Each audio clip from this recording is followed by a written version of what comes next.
Oh man, what's up, both people that are tuning in? Where y'all watching that? Y'all on YouTube? Y'all on Facebook? Where are y'all watching from? So, Emery, baby, come here right quick. Come here for a second. Help me out right quick. What is this? You know what this is? No? Don't want to quit playing? All right. Get them learned up back there, baby. So I've got this deal that one I want to say that Rona has completely changed the game for a lot of people. So right now what's going on out here in real estate land is kind of crazy. Went fishing yesterday with home investors, the We Buy Ugly Houses people. I went fishing with one of their national. I don't really know what his job title is, but he can see every lead that they produce. He helps the new people like determine ARV. He helps them fight appraisals and stuff like that. So we're out fishing, and he said that leads with We Buy Ugly Houses, the largest national brand for wholesaling, is down 10% right now. So you can imagine if them, the most well-known, is down 10%, what's your average wholesaler? How's their business look? How hard is it to get into houses? Now, that's the other thing. Oh, we love money? That might not be true, but all right. Love you. So anyways, within that, we had a wholesaler that brought us a deal. We agreed to purchase it. We never, in our process, it's kind of like this. You go find a deal, you put it on the table. We have a pool of money. So on the other side of this board is all of our deals that we're going to buy.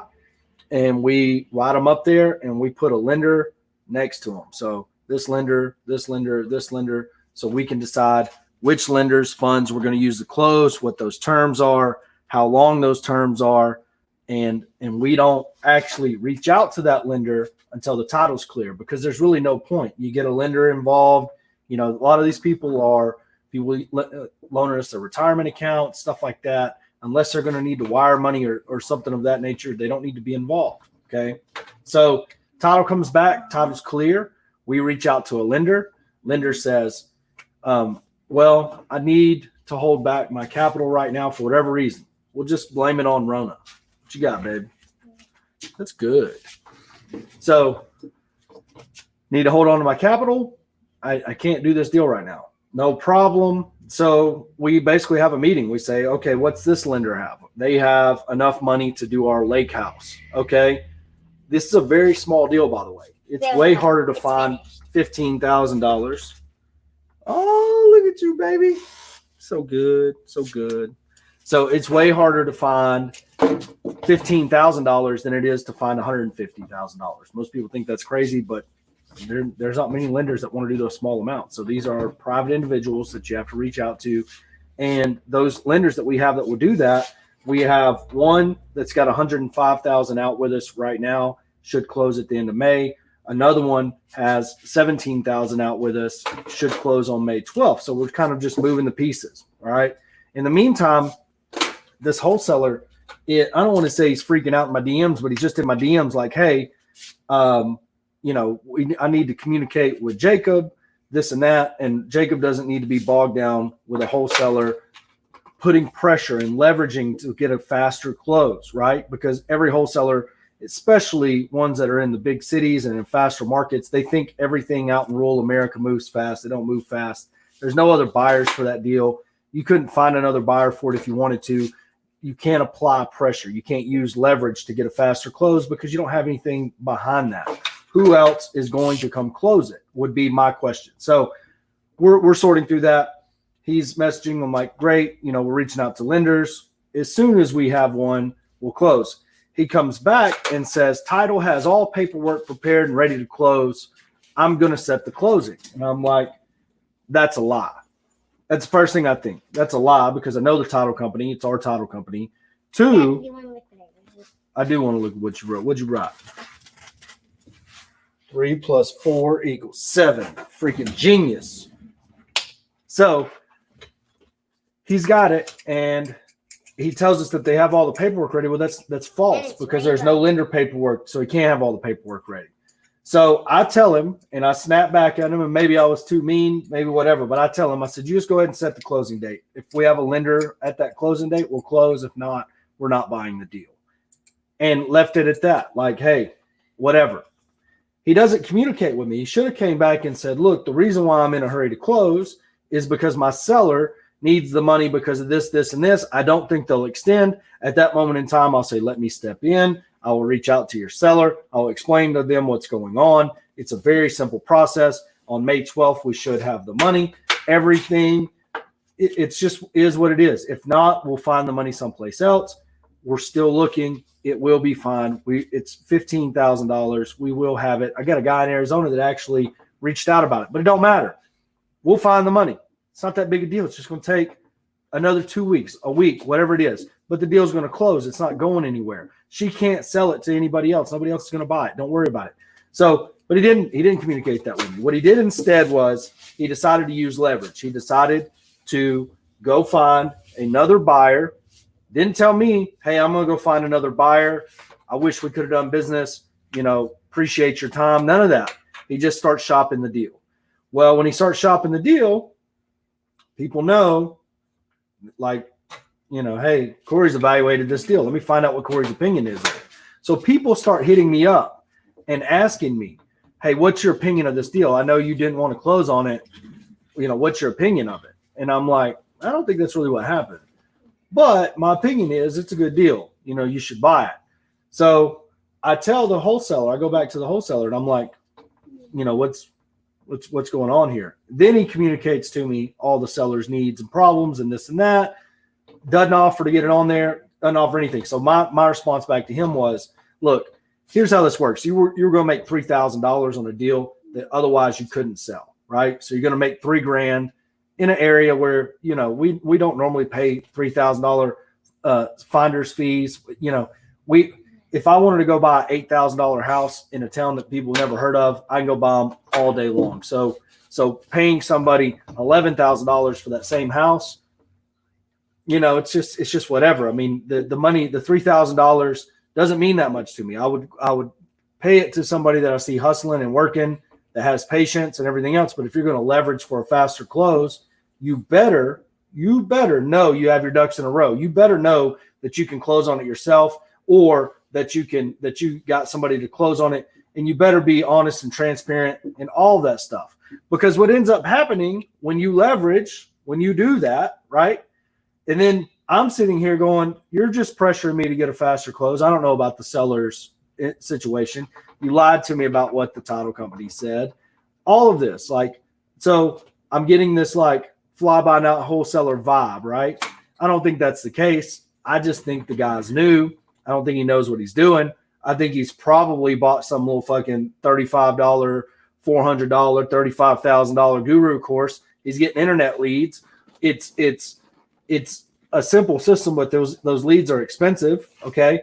You got to make the money that you can make. So I reply back to him and I'm like, hey, here's how it breaks down. And the last thing I said was the only reason why I wanted to close on this deal was so during this time, during Rona, you would get a payday, because this deal for me is just a rental.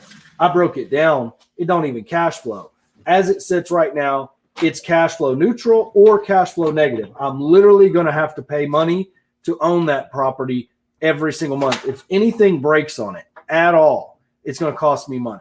I was only doing this so you would have a payday during Rona. I seen you posting deals. I seen you hustling. I seen you working hard. I wanted to reward that work with a guaranteed close. You took what was going to be a guaranteed close and you've now muddied the water. I got people hitting me up. Good luck with your new buyers. Okay. One of the new buyers, one of the new buyers reaches out to me and says, hey, now the dude's ghosting me.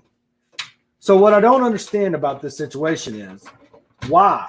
why you would take a guaranteed close and muddy the waters and do all that, trying to leverage for a faster close. If you're going to try to remove time from the equation, right? You've got to have a high demand on the other side. In a buyer's market, you cannot do that. The only thing you can do by trying to leverage for a faster close is kind of delete one buyer from your arsenal. Like I would have bought multiple deals from this dude. I was going to go look at another deal he had in another town. Okay. I was looking at it on Friday, just when I had time. I was actually going to go evaluate that deal, look at it. It's a little bit higher purchase price. It's something that I could probably get one of our conventional hard money lenders a loan on. It's probably a decent enough deal that we could wholesale it, clean it up, resell it, make us a little bit of money. But now I'm not going to go look at that deal because I don't care. You wanted to leverage all this and muddy the waters and try to pressure and then go find another buyer. If that's what you were taught, or that's what you learned in wholesaling school, or that's what some sales course taught you, you are 100% not in touch with what the fuck's going on in this market. Last month's market, sure. This month's market, this is a no-go. Okay. If you have a for sure buyer that has money, that has a reputation as being able to close, okay, they are in control of that deal. Even though you brought the contract and everything else, the person with the money, the golden rule is in effect. The person with the gold makes the rules. In our case, the lender that needs money right now makes the rules for us, okay? If they can't loan on it, we can't close on it. So we've got to go find somebody else with some money, okay? Maybe not that big of a deal, maybe a big deal. Maybe we have to wait for one of these other deals to close for one of our lenders that we know will have the cash and is willing to lend for it to happen, but it's still going to happen. Whether or not it takes an extra month or an extra 2 weeks is immaterial. It's still going to happen, right? If you communicate to me the seller is on the fritz, I would gladly get on the phone with the seller and be like, hey, you got a shitty ass house that's rented for a few $100 a month, okay? Nobody in their right mind is going to buy this. I'm the only one crazy enough to buy it. This is my situation with money. Same situation you're dealing with because of Rona. You need the money because of Rona, okay? These other people need their money because of Rona. And now it's like pulling teeth to get money. You understand that, seller? We're going to get it done. Here's our timeline. Here's how it works. Do you still want to stay in the deal? Or do you want to try to go find somebody else to buy it? And they're going to take the guaranteed money 2 weeks later versus the mystery money that could come in 3 or 6 months that would actually be less money if they walked away. Because if they walk away from this deal, when they try to come back to it, it's going to be less money. So that's what I communicated to him. I said, here's the deal. If your new buyers can't close, you had $3,000, okay? You were going to make $3,000. It was going to be a nice day. If your new buyers can't close, I'm at $500 now because that's where I'm at. It's just the penalty you got to pay. It's a $2,500 lesson that you should have learned in guru school, but now you get to learn out here in the real world, okay?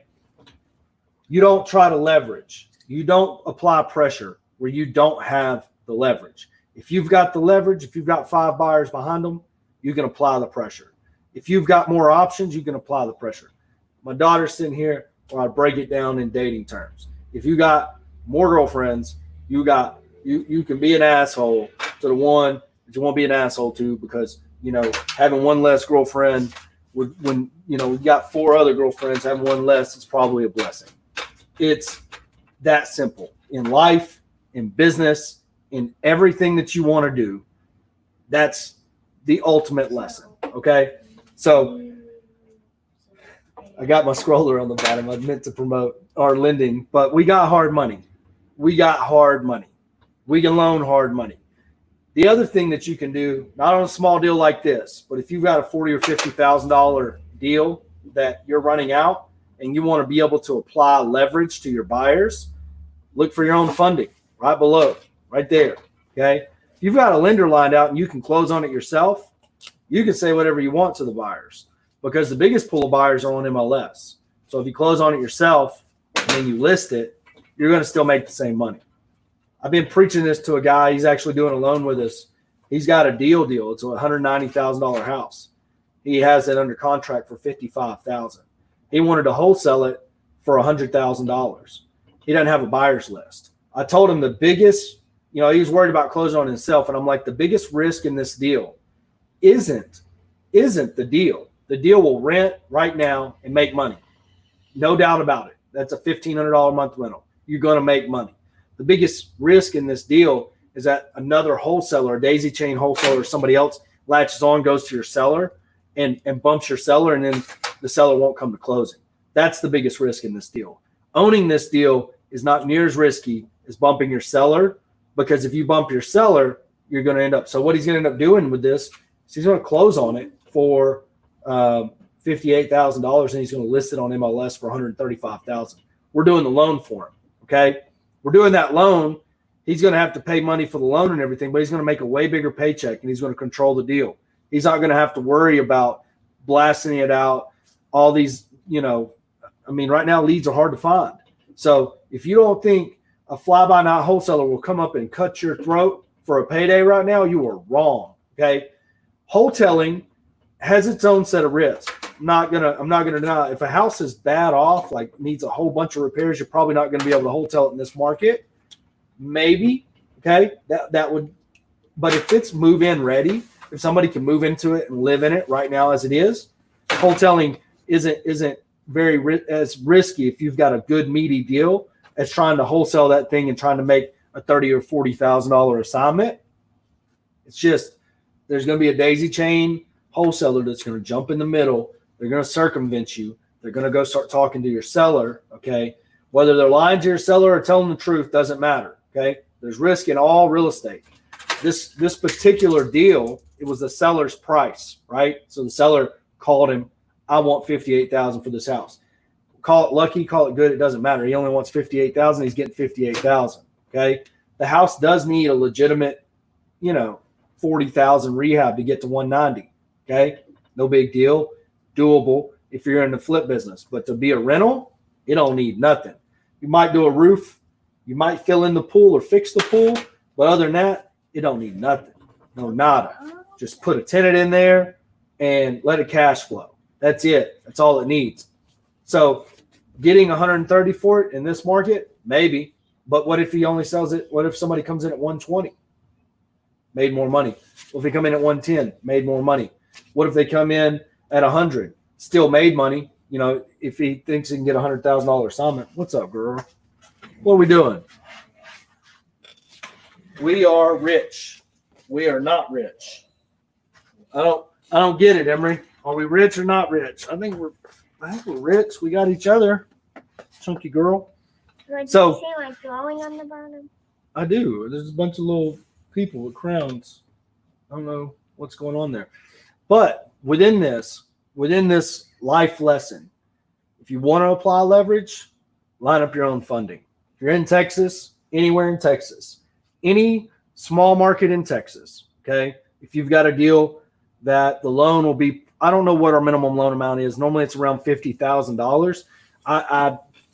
If I'm going to bat for a smaller loan, we're going to charge a shitload of points and a shitload of interest. That's just life. If we're going to loan $20,000, be prepared to pay the maximum monthly interest rate and whatever the max points for origination are, because there's more risk in that deal for me personally. Because what I told the owner of Jet Lending was, if I go to bat for a deal out in bumfuck wherever, okay, and the deal doesn't work, I'm going to buy it from Jet.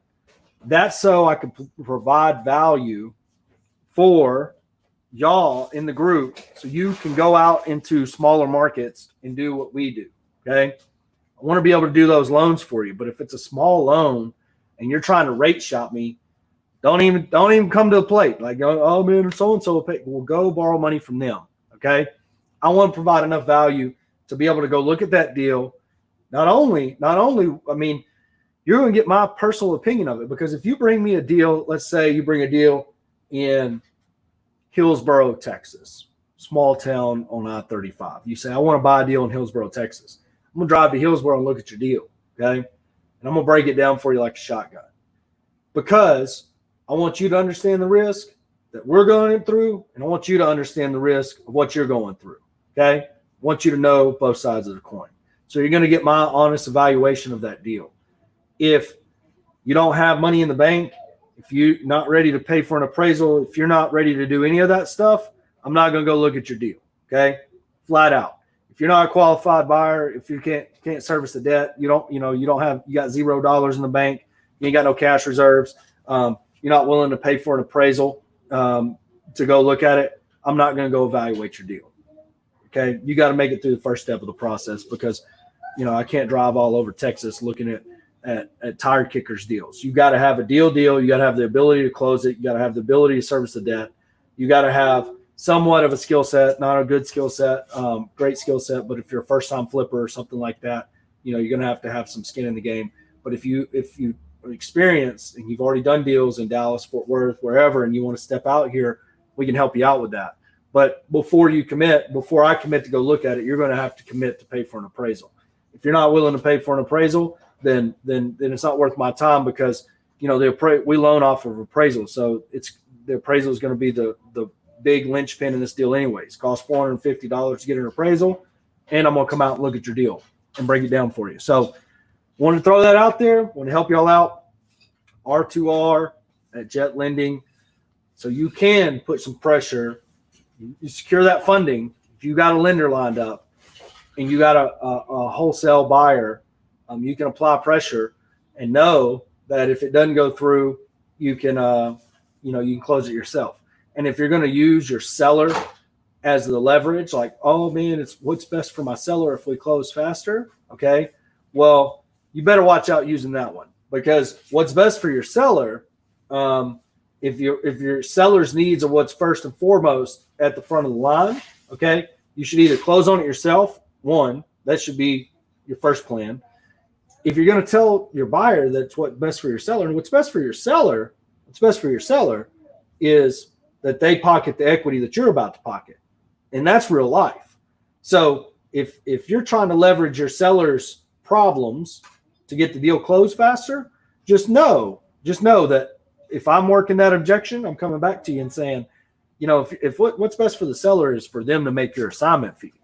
So what's it going to be? Are you doing what's best for the seller? Or are you doing what's best for you? Because what's best for the seller is that the deal closes, period. That's what's best for the seller. I'm guaranteed to close it. You're out shopping the deal with a bunch of daisy chain wholesalers, a bunch of tire kickers, a bunch of people that probably would close it, okay, can close it, but they're going to need to evaluate it. They're going to need to come look at it. They're going to need to see it. I've already done all that, right? So they're further away from close on it than I am. I'm still your fastest close. Still, right now, today, I'm still your fastest close for what's best for the seller. So we got to watch out playing this game. But if you got the lending lined up and you can close on it yourself, then you can leverage whatever it is you want to do. So I appreciate your time. Appreciate your love and support. We got our weekly meeting coming up on the Zoom. I'm going to be in the paid. I'm going to be behind the paywall, starting my sub 2. I'm going to be doing some marketing for sub 2s in there behind the paywall, talking to sellers live on live. Hopefully, I haven't baited the hook. I haven't baited the trot line yet, so might be a dry run. I haven't done any marketing in a minute, but I'm gonna fire up all of our systems. I'm gonna run all of our systems. I'm gonna show you how we run our systems. I'm gonna get in and actually pull the levers today and make sure that we're getting some medicine to the pain. We just did a really bomb ass deal. It's going to close May 12th. I mean, I could not believe it. I'm shocked. And so there's a very real chance that before I fire this marketing, well, I might wait because I know there's still snaky motherfuckers behind the paywall. But I'm gonna basically go drive for dollars in that neighborhood because I never knew that neighborhood was like that. The neighborhood's beat the fuck up. There's cash buyers on MLS in that neighborhood. I'm gonna get the Propelio driving for dollars app, and I'm gonna go beat that neighborhood down. And then I'm gonna come on here and fire every bullet I got at it because we just hit a lick out there. I mean, we bought a house for $8,000. I think we were in at $10,000, and sold it for $30,000 on MLS in a day and some minutes. Cash money, no option. Fucking 10-day close, like in Rona season. You got to be kidding me. I can find one of them a day, I bet. So. Anyways, I'm going to be in that market. I'm going to be out there banging around on that. So I'll be live in here doing the driving for dollars thing. I'll show y'all some driving for dollars techniques. But if you want to see the actual marketing, you want to see how we talk to people, if you want to see me work the phone lines and stuff like that, you're going to have to go become a supporter on my Facebook page for $20 a month. That's where all of that stuff happens at. So go to the Roughneck to Real Estate Facebook page, become a supporter. $20 a month. That's what's going to help pay for these lawyer bills. And I appreciate y'all. Appreciate y'all support. Appreciate y'all being here. And I'll see y'all later on.